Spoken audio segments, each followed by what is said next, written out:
په ایمان بالقرآن باندې.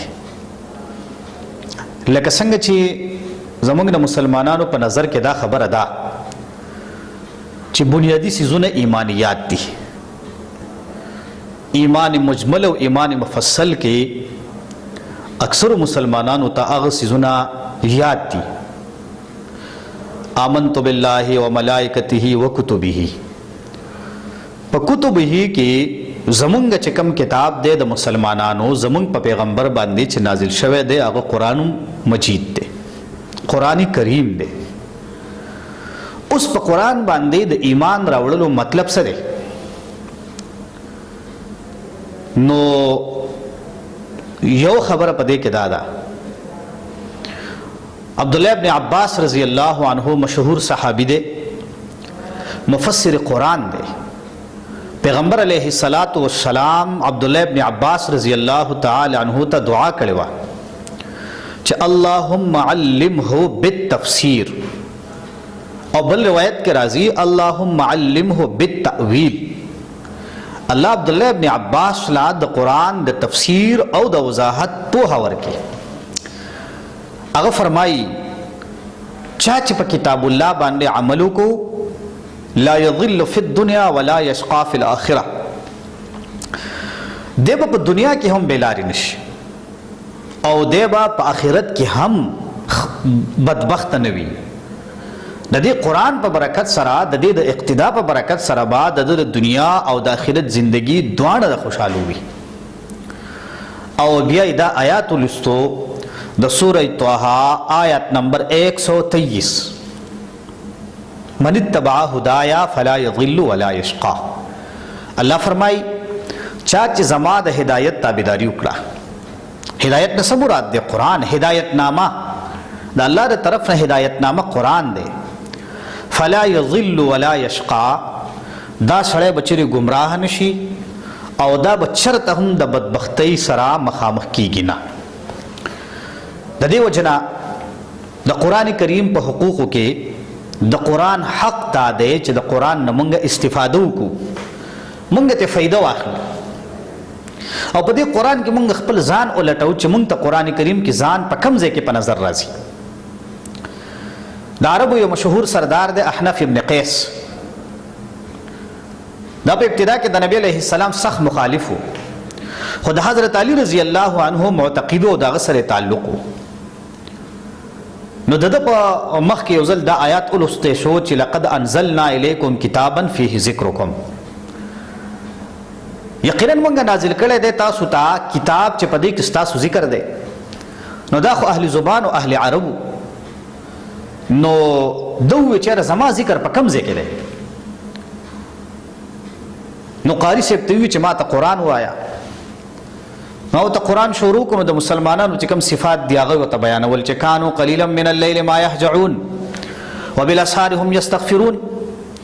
او دارنګي د سوره شعراء د سوره فرقان اخري آیاتونه چې والذین یبیتون لربهم سجدا وقیاما تر د اخره پورې دا صفات بیان کړل. نو نه نه پدې کې نه یم. نو بیا ورته د جهنميانو هغه تذکر وکړه، هغه ځای وته وی چې ما سلککم فی سقر قالوا لم نكن من المصلين ولم نكن نطعم المسكين وكنا نخوض مع الخائضين وكنا نكذب بيوم الدين. احنف ابن قیس وی چې نه خدام نه یم، مسلمان شوی. بیا نو بیا بل په قرآن کریم کې د کومې ډلې ذکر دی؟ آخرکار د سوره توبه او د 11 پاره دا آیات دای چې واوردو واخرون اعترفوا بذنوبهم خلطوا عملا صالحا واخر سیئا. د دې آیات مطلب دا دی څه خلک داسې دي چې هغه اعتراف کوي د خپل ګناهونو او دیو نیک عمل کوي لیکن د دین گناهونه هم صادریږي، گناهونه ته هم کیږي. عسى الله ان يتوب عليهم، د ګناه نه بعد توبه وباسي، قریب دی چې الله تبارک وتعالى د دوی توبه قبول کړي او په دوی باندې مهربان شي. احنف ابن قیس چې ما خپل ځان په قرآن کې ولیدو، میں نے اپنے آپ کو پا لیا، قرآن کې مې خپل ځان پیدا کړ.